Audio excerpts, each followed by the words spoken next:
When you are declaring your earnings from hosting on Airbnb, it is in your interest to be sure you know what does and what does not fall under what they call allowable expenses.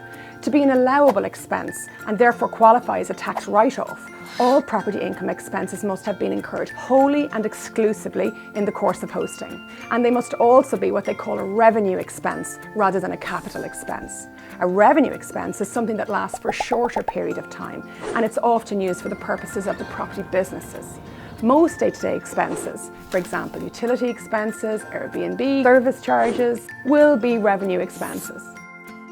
Capital expenditure may qualify for capital allowance.